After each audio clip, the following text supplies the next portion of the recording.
اتنے میں ان دونوں لڑکوں میں سے ایک لڑکے نے میرا ہاتھ پکڑ کر کہا، چچا جان، تم ابو جہل کو پہچانتے ہو؟ میں نے کہا، ہاں پہچانتا ہوں، تمہاری کیا غرض ہے؟ اس نے کہا، مجھے یہ معلوم ہوا کہ وہ رسول اللہ صلی اللہ علیہ وسلم کی شان میں گالیاں بکتا ہے۔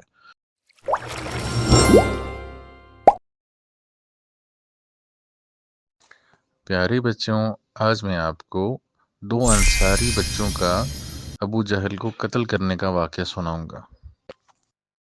حضرت عبد الرحمن بن عوف رضی اللہ تعالیٰ عنہ مشہور اور بڑے صحابیوں میں سے ہیں۔ فرماتے ہیں کہ میں بدر کی لڑائی میں تھا، میدان میں لڑنے والوں کی صف میں کھڑا تھا۔ میں نے دیکھا کہ میرے دائیں اور بائیں جانب انصار کے دو کم عمر لڑکی ہیں۔ مجھے خیال ہوا کہ اگر کوئی مضبوط لوگ میرے درمیان ہوتے تو اچھا ہوتا کہ ضرورت کے وقت ہم ایک دوسرے کی مدد کر سکتے، لیکن میری جانب تو یہ دو بچے ہیں، یہ کیا مدد کر سکیں گے؟ اتنے میں ان دونوں لڑکوں میں سے ایک لڑکے نے میرا ہاتھ پکڑ کر کہا، چچا جان، تم ابو جہل کو پہچانتے ہو؟ میں نے کہا، ہاں پہچانتا ہوں، تمہاری کیا غرض ہے؟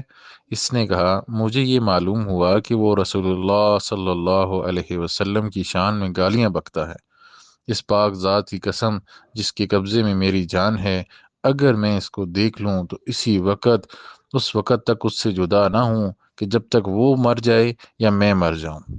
مجھے اس کے سوال اور جواب پر تعجب ہوا۔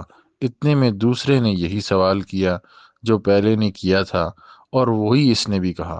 اتفاقاً میدان میں ابو جہل دوڑتا ہوا مجھے نظر میں پڑ گیا۔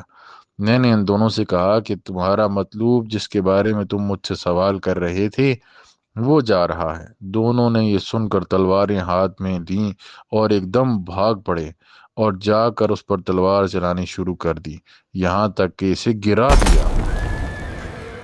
یہ دونوں صاحبزادے پیدل تھے اور ابو جہل گھوڑے پر تھا، صفوں کو درست کر رہا تھا۔ جس وقت عبد الرحمن بن عوف رضی اللہ تعالی عنہ نے انہیں دیکھا تھا، یہ دونوں دوڑے تو گھوڑے پر سوار پر براہ راست حملہ کرنا مشکل تھا، اس لیے ایک نے گھوڑے پر حملہ کیا اور دوسرے نے ابو جہل کی ٹانگ پر حملہ کیا، جس سے گھوڑا بھی گر گیا اور ابو جہل بھی گر گیا اور اٹھ نہ سکا، اور یہ دونوں حضرات نے اس کو ایسا کر کے چھوڑا تھا کہ نہ اٹھ سکے اور وہیں تڑپتا رہے۔